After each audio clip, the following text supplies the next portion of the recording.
Are you tired of the secular news? Do you want a Christian view of politics? Do you want to know what is going on in your Christian community? Your wait is over. Welcome to the Intermountain Christian News Hour. Here is your host, Dr. Anthony Harper.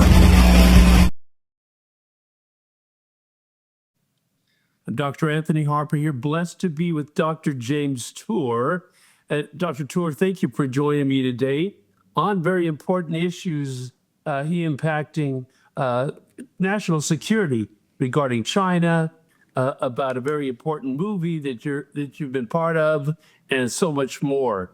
So, first of all, please share your personal background, your current work experience. Okay, well, I'm a professor, an organic chemist. I work in the areas of nanotechnology and across many different fields, everything from medicine to the environment to metals and elements extraction and to electronics. I've been a professor for 38 years. I've started 17 companies that are operating right now, in the midst of starting 3 more. 3 companies are now public companies. And I teach, I lecture, I do both undergraduate classes and graduate classes, and I have a big research program here at Rice University with graduate students and postdocs working in the laboratories. You said your Ph.D. is in what field again? Synthetic organic chemistry. Okay. And I know this is an important issue for you in this field. I'm thinking about how it impacts our national security. You have concerns about China, about nanotechnology, and about chemical issues. Are we dependent upon China for nanotechnology and the certain chemicals, base metals or whatever? The U.S., it's not that the U.S. is beholden to China on nanotechnology. I mean, a lot of their expertise came from the U.S., not that them stealing it. It was more that we trained their students. I mean, I was a graduate student when the first visiting scholars started coming to the United States in the late 70s, and then when the graduate students first started coming to the U.S. in I think it was 1981. I remember when they first started coming, and I was good friends with them, and we worked in the labs together. And then my first student was a Chinese woman, and I've had Chinese people in my laboratory ever since then, and I am training them. I trained them in nanotechnology, and they taught me. I mean, we learn from each other. That's the whole thing about a Ph.D. And many of those students stayed in the United States. They became excellent citizens.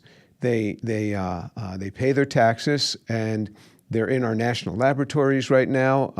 Their descendants, their children occupy our top universities, these first and second generation Chinese, and so they've been excellent for the United States. And what I say is, if China has stolen things from the United States, stolen intellectual property, we've gotten about 45 years of their best brains have stayed in the United States.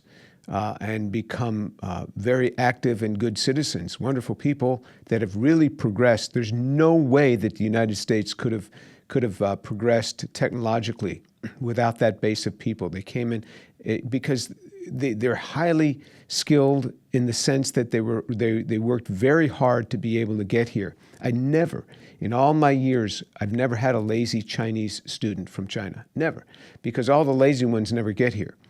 Only the best came.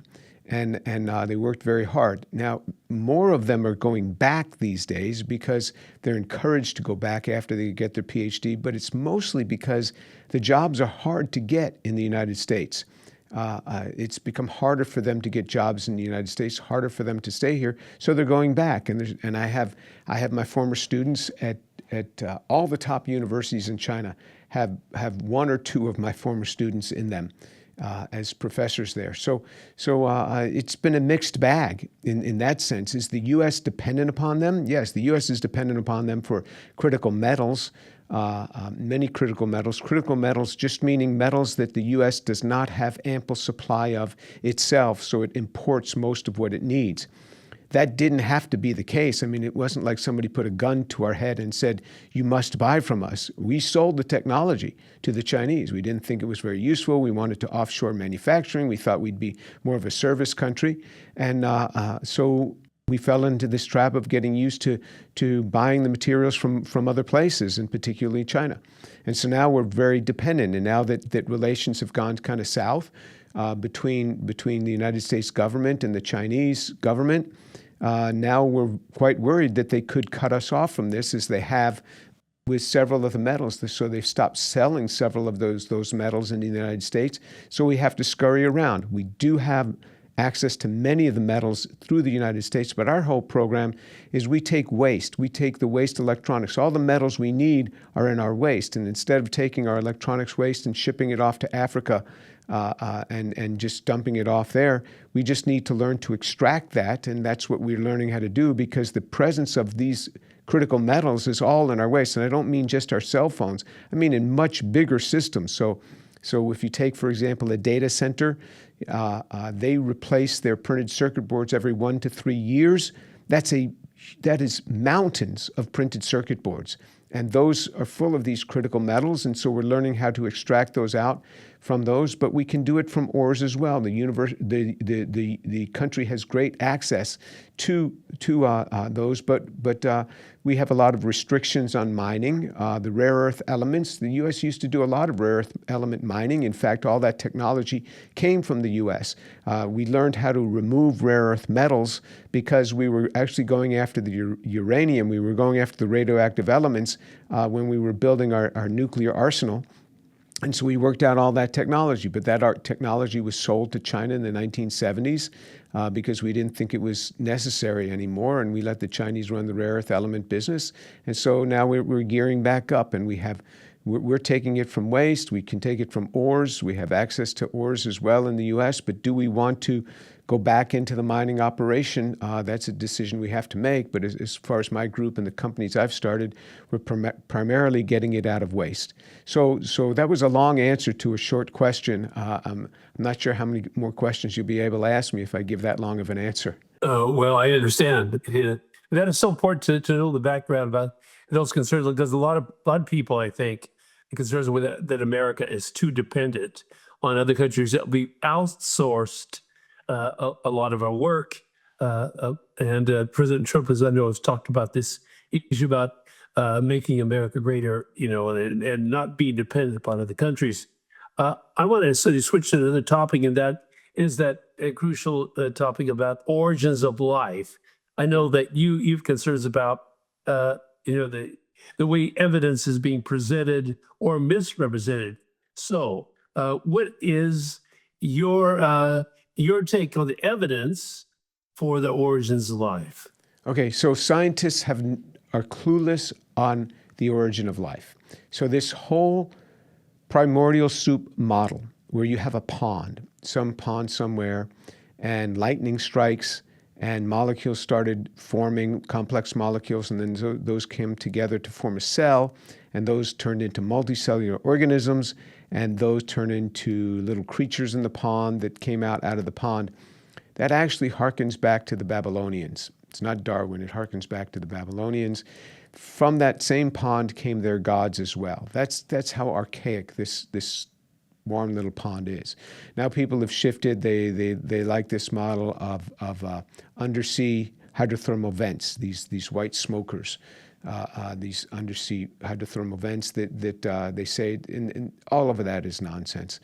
We've looked at the data, and I've presented it, and whenever these origin of life chemists have to defend the things that they've written, they don't want to meet with me to defend it. Their own writings, their own papers, they won't defend, because a lot of what they've put forward is not real. It is not really prebiotically relevant, meaning that something that could have happened on an early Earth, and how we go even from the basic components, because we can take a cell and we can deconstruct a cell.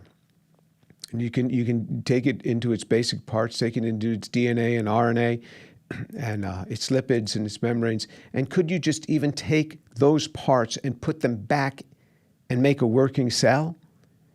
Not under a rock someplace on an early Earth, but even in your modern laboratory. The answer is no. No, not even close. We don't know how to get Humpty Dumpty back together again. So even if we were to be given all the parts in a modern laboratory, we couldn't even get it back together again. We don't even understand so many of the systems level requirements. We're learning every year that a cell is not just a bunch of protoplasm. It is an integral unit that's like a factory, and there's many levels of communication between these.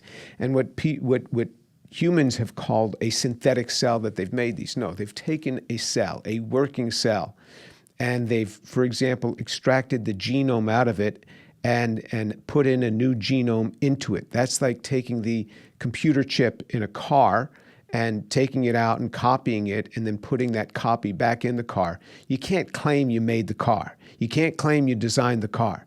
You took one piece out and you put another piece back in. So that's the quote-unquote synthetic cell. That's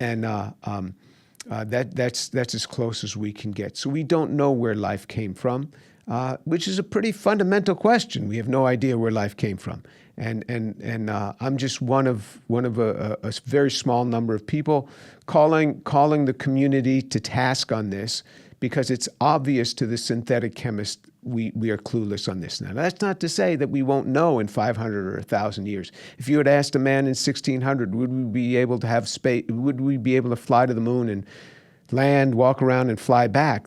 Man in 1600 would have no idea what you're talking about. He said, we can't even have flight into 5 feet off the ground, let alone space flight.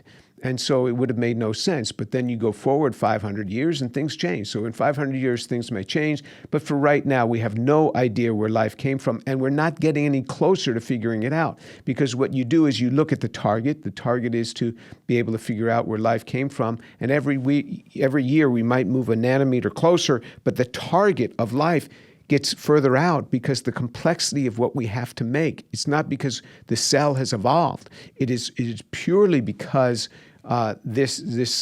we understand more of the complexity of the cell that we would have to solve to get this to work. So when the target is moving away much faster than you are approaching it, that's how you know we're close to solving this problem. So are you saying that there is no evidence to prove the existence of so-called evolution? No, that's a totally different topic. We were talking about origin of life a minute ago. So when you talk about evolution, that is how you go from Luca, the last universal common ancestor, the progenitor cell for all of the life we see today. How do you go from that first cell to the complexity of life that we see today? That's a question of evolution. That we have very little insight on how that problem was solved. Very little insight. Yes, there are real holes in the fossil record when you have something called body plan changes to go from an invertebrate to a vertebrate. Real lack in the fossil record, but the fossil record is not very high confidence data anyway. But what we can do is we can study at the genome level. And the genome level, you make a couple of changes in a gene and it leads to generally very deleterious things. We've studied fruit flies through many tens of thousands of years of potential generation if it were extrapolated to human, because the fruit flies will have new offspring every day. We've studied bacteria that double their population every 20 minutes. And we've never seen body plan changes. A bacterium stays a bacterium. And you get small permutations, small mutations? Absolutely. This microevolution, absolutely. You see that all the time. But to get body plan changes, we've never seen.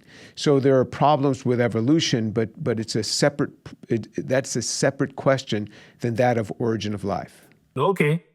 Well, I know that this often comes up, that I talk with people about this. They connect the two issues, and they also connect the issue about where matter comes from in the first place. Yeah. And isn't this addressed in the movie that you've been a part of about the story of everything? Isn't the origins of life addressed in this? And does it explain or talk about this concept about a creator being the one starting this whole process? Well, the Story of Everything is a movie that just appeared in theaters. It just ran for 1 week, and then in a few months from now, it'll be available on digital format and downloads. And you could find out more about that at thestoryofeverything.film. Thestoryofeverything.film. Now, that was a production put together by Stephen Meyer, and they interviewed me for about 40 minutes for that video. And I think I'm in the movie for about 1 minute, which shows you the quality of what I had to say. Apparently, it didn't go over very well, but it has 3 different things it addresses. One is the origin of the universe. So prior to 1964, in the 1950s, the vast majority of scientists believed that the universe was eternal, that it had always been, which is kind of a very difficult thing to think about because nothing burns forever. You get to heat death. So our sun could not have been around forever. Things burn out. But that was the prevailing view. And then in 1964, with the record of microwave background radiation, that confirmed it for scientists. The universe actually had a definite beginning. And that definite beginning to the universe, from what scientists who work in that area, I don't work in that area, so I can't vet this number, but scientists that work in that area say that it's about 14 billion years old, and they can track it back actually to a very precise time and to the first fractions of a second that the universe formed. So scientists embrace that yes, the universe has an origin. And that matches up with the Bible. And many scientists, they said they didn't like this idea of there being an origin of the universe because that smacks too much of what the Bible says, where we have an origin point, an original point that we haven't always been, but now that's been proven. The second thing that it looks at is the fine-tuning of the universe. So if you look at the fine-tuning, we would never have the world that we have. We would never have the galaxy that we have. We would never have the universe with planets and suns and stars and galaxies if things were not finely tuned. I'm talking about the smallest portion of a fraction that you can think of. If you didn't have a dozen different fine tunings to be just right, either stars wouldn't be able to form or things would start forming into black holes and you'd never get this universe. You'd never get the formation of different elements. There's 100 or so elements in the periodic table, which allows for the richness of so much of what we see. That never would have formed. You'd just have very small atoms. You'd never have the building of atoms. So it addresses the fine-tuning of the universe. And the third point it addresses is origin of life. So once you have the universe, you have this fine-tuning. Where did life come from? And that's where I was brought into the movie to talk about the problems with the origin of life. And so what the movie does is it presents a lot of scientists that have a lot of questions about this sort of thing, saying, hey, the fine-tuning certainly seems like there's a design here, because the chances of these things coming about on their own is so infinitesimally small. And even if you want to try to say you have an infinite number of universes, there's real problems with that. And then we talk about the origin of life and all the problems of that. And so that's in that movie, and it's showing a bunch of different scientists that are saying there's real problems. And what you've seen now that the movie was out for a week, what you saw is that you saw the critiques of this. There was nothing contesting the data, the things that were presented by the scientists in that movie. Everything was ad hominem attack. They were attacking the scientists themselves, which is a testimony in itself that we were right over the target, that we were hitting this thing, and a materialist mindset has real problems with this. So all they can do is try to criticize the scientists or criticize the people that supported or produced the movie. They are not contesting with the content of the movie. I know Dr. John Lennox, Oxford professor, was involved with the movie as well. So what specifically did Dr. John Lennox contribute to the movie?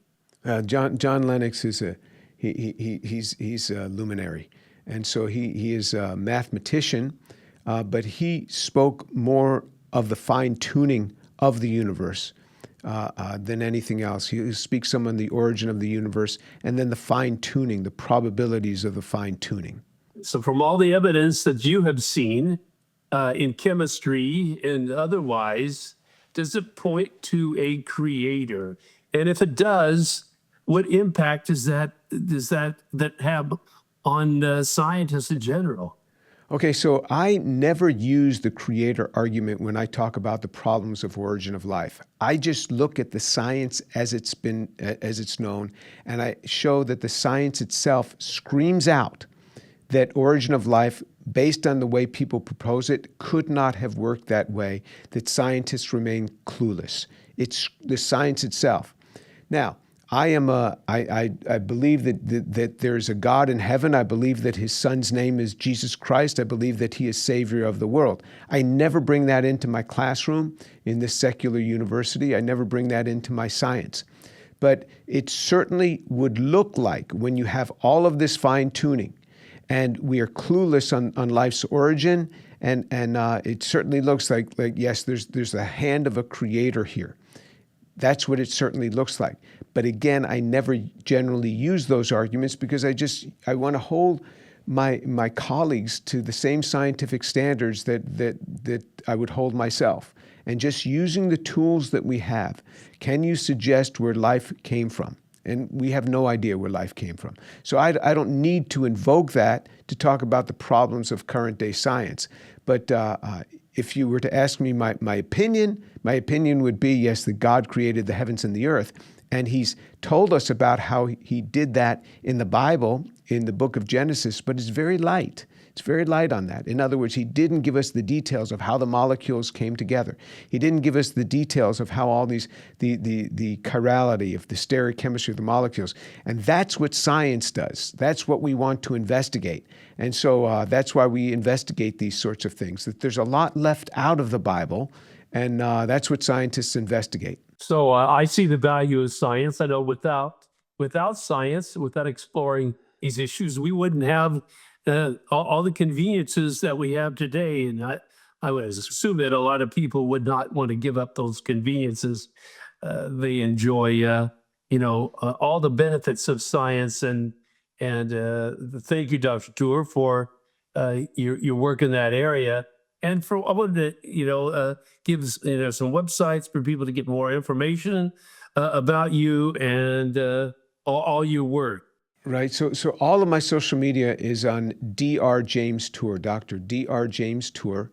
And so if you just went to DR, you go to YouTube, type in Dr. James Tour, my channel would come up. A lot of content there. It's also on Instagram, it's on Rumble, it's on X. And so you can find all my content there at Dr. James Tour for all the social media.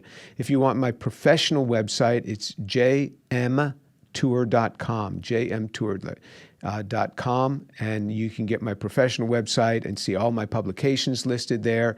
A lot of audio messages are listed there, which before I was doing social media with video, I was doing it just with audio, and a lot of those are there. They're also on Spotify, and so those can be accessed in that way. And just go to jmtour.com. You can find that. On Spotify, it'd be under Dr. James Tour. Well, thank you, Dr. Tour, for joining me today and to share these some important issues, the evidence which you see here, what it is, for our audience, and best wishes to you. Thank you so much. We read news every day, news that's informative but rarely encouraging. The Intermountain Christian newspaper aims to change that. They present the news you need to know, from what's going on in your community to your world, with encouraging words, motivation, and the resources you need to make positive changes in your life. What is your local government doing that you need to know about? What's happening in your community you need to be a part of? Whether it's a story from your neighborhood, a national story, or an encouraging word, you'll find biblical issues of everyday life in the Intermountain Christian newspaper. Intermountain Christian News is produced and supported by the work and donations of individuals and churches. You'll find it at churches, Christian bookstores, by subscription, and online at imcnews.org. To find out more about supporting this local resource, go online at imcnews.org or call Intermountain Christian News in Boise, Idaho at 208-703-8688. The Intermountain Christian News, a voice sharing the truth on matters dear to people's hearts.